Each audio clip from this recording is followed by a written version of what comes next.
Salam alaikum. Alors pour cet exercice 1, il s'agit de montrer cette dernière question 4 avec deux autres méthodes. J'avais déjà fait avec une première méthode dans la vidéo initiale pour cet exercice 1. Maintenant je ferai avec les deux autres méthodes. Il s'agit de montrer que cette famille est libre, ça veut dire on a supposé que alpha cos plus bêta sin plus gamma exponentielle égale à 0. On a voulu montrer que alpha, bêta et gamma sont nuls. Bien. Ayant cette fonction est nulle, ça veut dire que quel que soit x, alpha cos x plus bêta sin x plus gamma exponentielle x égale à 0. Donc nous voulons montrer que alpha, bêta et gamma sont nuls, on a dit.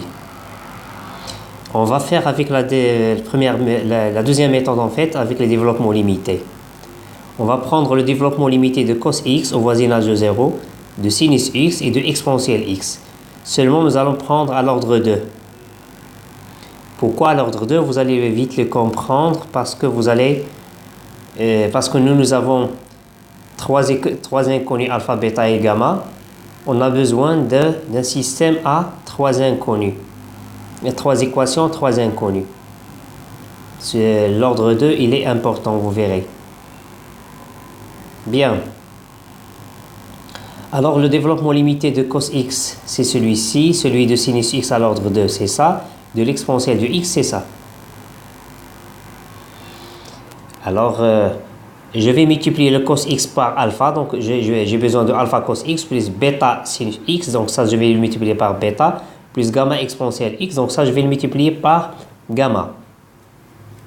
Du coup, le développement limité, c'est ce que vous êtes en train de lire ici. J'ai cette fonction est nulle. Ça veut dire que son développement illimité, c'est nul.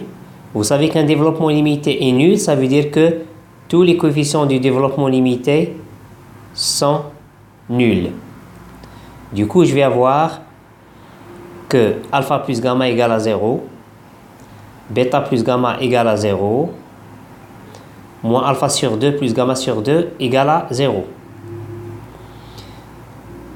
Je rappelle que mon objectif, c'est de montrer que alpha, bêta et gamma sont nuls. Si je le fais, c'est fini pour la question. Je regarde cette équation d'inconnu alpha et gamma. Je vois ici qu'ici encore, il y a alpha et gamma. Je vais me débarrasser de sur 2 sur 2. Ça va me rester moins alpha plus gamma égale à 0. C'est ce que j'ai eu ici. Je garde la première, la voici. Donc ça, c'est un système très facile à résoudre. Du coup, vous allez avoir que alpha égale à 0 et gamma égale à 0. En un clin d'œil, si vous voulez, si je somme les deux équations, j'aurai moins alpha avec alpha qui va sauter. Ça va me rester 2 alpha égale à 0. Ça veut dire que peut-être 2 gamma égale à 0. Ça veut dire que gamma égale à 0. Gamma égale à 0, ici dans cette équation, ça va vous donner que le alpha égale à 0. Donc alpha et gamma sont nuls. Je prends cette équation par exemple. J'ai gamma égale à 0. Donc le bêta c'est nul. Voilà. Donc alpha, bêta et gamma sont nuls. Et c'est terminé pour cette deuxième méthode. Je passe à la troisième méthode.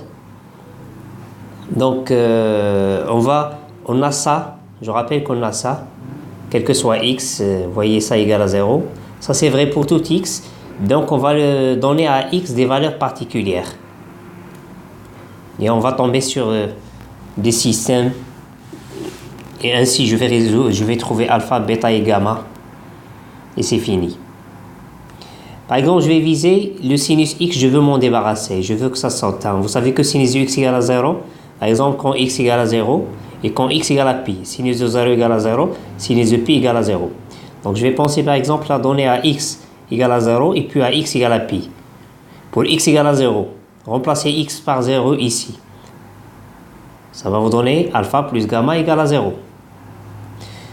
Remplacez x par pi ici. Ça va vous donner moins alpha plus gamma exponentielle pi égale à 0. Là encore, ça c'est un système très simple d'inconnu alpha et gamma. Je le résous facilement. Par exemple, en sommant les deux équations. Bien, vous savez, vous êtes fort en ces trucs-là. Vous allez trouver que alpha égale à 0 et gamma égale à 0. Je remplace donc alpha et gamma par 0 dans cette égalité-là. Ça a sauté, ça va vous donner bêta sinus x égale à 0, quel que soit x. Eh bien, je donne à x une valeur, par exemple, ça c'est vrai quel que soit x. Si je prends par exemple pour x égale à pi sur 2, vous savez que sinus de pi sur 2 c'est 1. Donc ça va vous donner bêta fois 1, c'est 0, ça veut dire bêta égale à 0. Ainsi, bêta égale à 0, alpha et gamma sont nuls, c'est ce qu'il fallait démontrer. Voilà, c'est tout.